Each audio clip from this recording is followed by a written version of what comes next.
In the ever-evolving landscape of game development, one thing has become clearer than ever. You no longer need to be a massive AAA studio to craft an unforgettable gaming experience. And this is because, whether you're working in a team or as a solo developer, everything boils down to the game-level design. Over the past few years, we have witnessed a remarkable shift in the industry.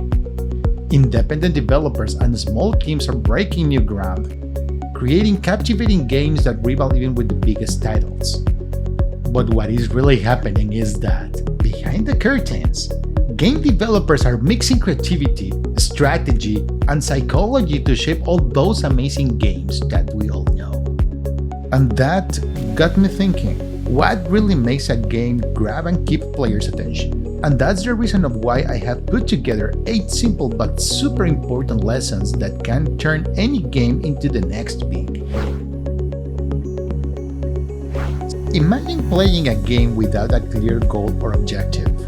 Sounds frustrating, doesn't it? In the art of level design, one of the fundamental principles is setting clear objectives and goals. Let's just take The Legend of Zelda as an example. In this game, the objective is clear: to rescue the princess. And the game is crafted in a way that it guides you through the different adventures to achieve this goal. Or Super Mario, a total different game style, but again, you're driven by the goal to save Princess Peach across levels and worlds. A game without a clear objective is like a boat without a compass. It's directionless, confusing, and let's face it, not much fun. Objectives, like in Call of Duty, where you're given a clear series of tasks to accomplish in each mission, serves as that compass, giving players a sense of direction. Objectives guide players through the game world, providing a roadmap to navigate the challenges and obstacles that lie ahead. Objectives also give players a clear understanding of what they need to do to progress, rescuing a captive, defeating a boss, or discovering a hidden treasure, much like in Assassin's Creed.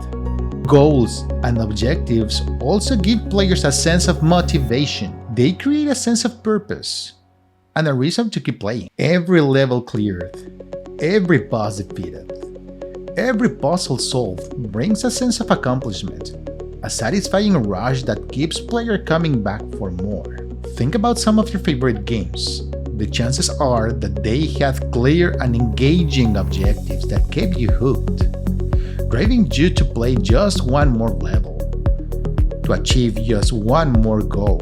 So, remember, when designing your game levels, clear objectives and goals are what give players a sense of purpose and keep them engaged in the game. Have you ever noticed how games like The Legend of Zelda or Assassin's Creed manage to keep you on the edge of the couch, while other games seem to drag on forever? The secret sauce here is the art of flow and pacing. It's like the rhythm of a song, the tempo of a dance, or the piece of a riveting novel. Flow and pacing are about taking the player on a journey. A well-crafted game, like such as Dark Souls, it's like a well-told story. It has highs and lows, moments of tension, and periods of relief. It's about maintaining balance, not overwhelming the player with constant action like Doom does, nor boring them with too much downtime. Reflect on some of your favorite games. You might realize that they all, just like God of War and The Last of Us, have a rhythmic ebb and flow, a tempo that keeps you engaged. They surprise you with unexpected challenges, reward you with moments of triumph, and provide relief with periods of calm. It's this dynamic rhythm that keeps you hooked, keeps you playing forward, keeps you coming back for more. So remember, in the realm of game level design, pacing is a key. Monotony. One of the biggest problems that game developers have to be aware of when crafting a game.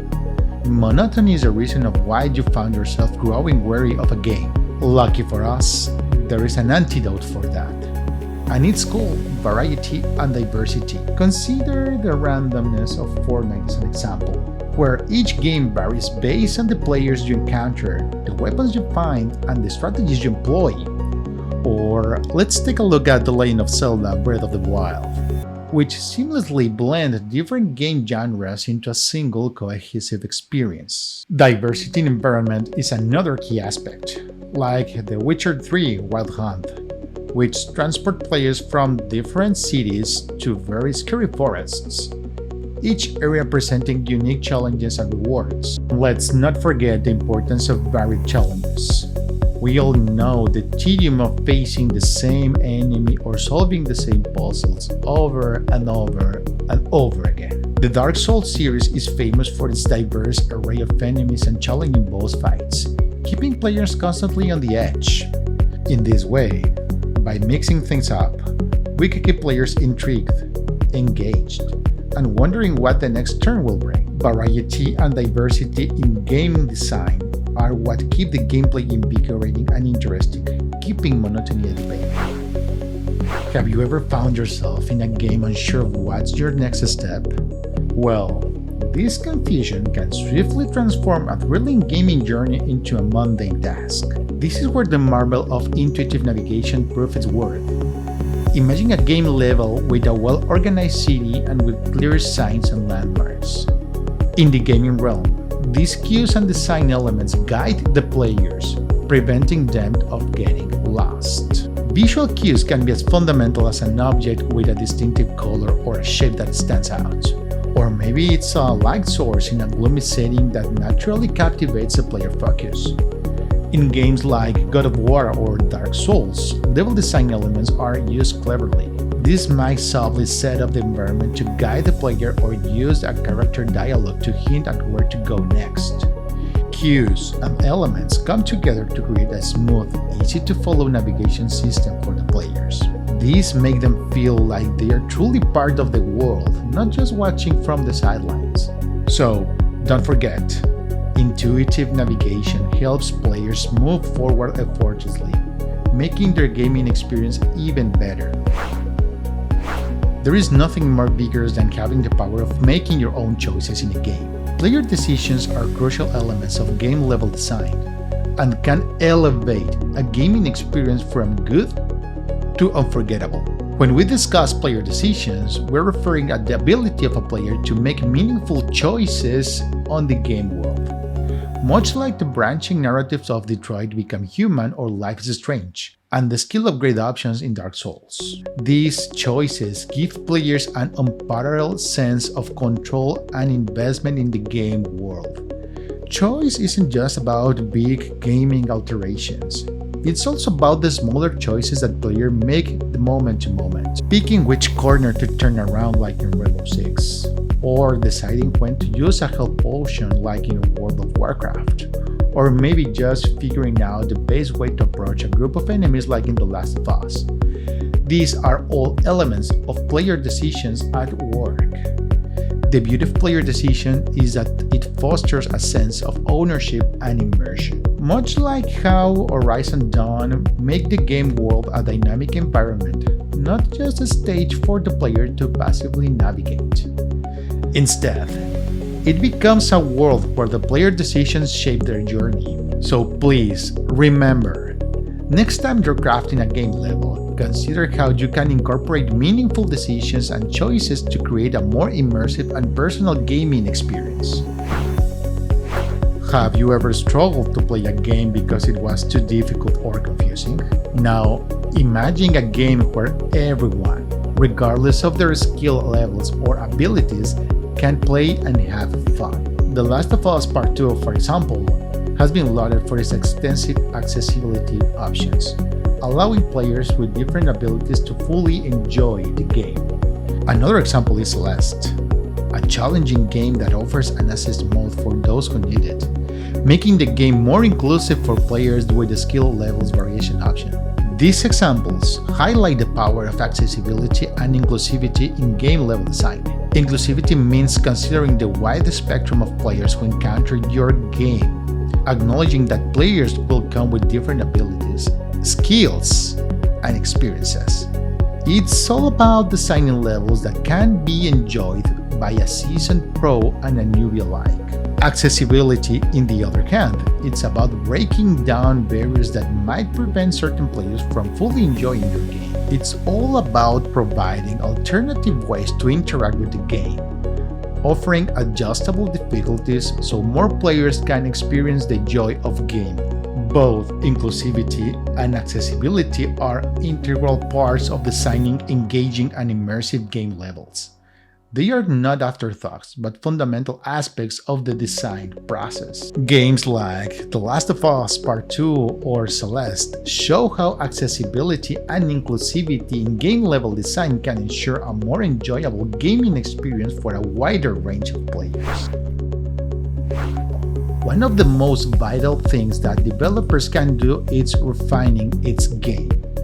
Let's put Fortnite and Minecraft as an example. Those games became what they are today thanks to the continuous refinement of their first draft. In fact, the magic lies in the process of continuous improvement, a cycle of feedback and iteration. Minecraft was a relatively simple game with basic graphics and gameplay mechanics, where players could mine blocks or craft items in a procedurally generated world, focusing mainly on survival and creativity. In the other hand, Fortnite was focused on Save the World mode, where players cooperated to fend off the waves of zombie-like creatures while building and defending structures. But Epic Games and Mojang didn't stop there. They created a version of the game, then turned it over to the players. Players delved into the game worlds, faced the challenges, and experienced the game. Their reactions, their struggles, their victories, all as invaluable feedback. This feedback is a goldmine for developers as it helps them perceive the game through the player's lens, revealing any overlooked issues. Perhaps a level is overly challenging, or a puzzle is too simple. Maybe the pacing is mismatched, like the early builds of Sonic the Hedgehog. Or the navigation, it's very simple as in the first games of Assassin's Creed. Armed with these insights and feedback, developers return to the drawing board. They modify the level design and calibrate the difficulty and refine the mechanics. This cycle repeats again and again and again, with each iteration edging the game closer to the developer's aspiration and the player's anticipation. The outcome? A game that's engaging, immersive, and most critically, fun.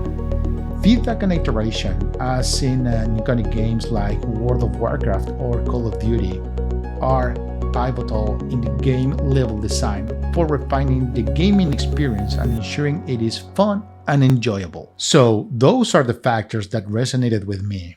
Now, as we wrap up, it's clear that these principles hold significant weight in shaping the success of any game. Game development is evolving rapidly, with the smaller studios providing innovation and creativity that are paramount to crafting engaging experiences. By focusing on the essential elements like game-level design and understanding what keeps players engaged, developers can create titles that resonate with audiences worldwide. As we continue to explore the ever-changing landscape of game development, remember that the next gaming sensation could be just around the corner, waiting to captivate and inspire us all. Please let me know what you think in the comments, and thanks for watching.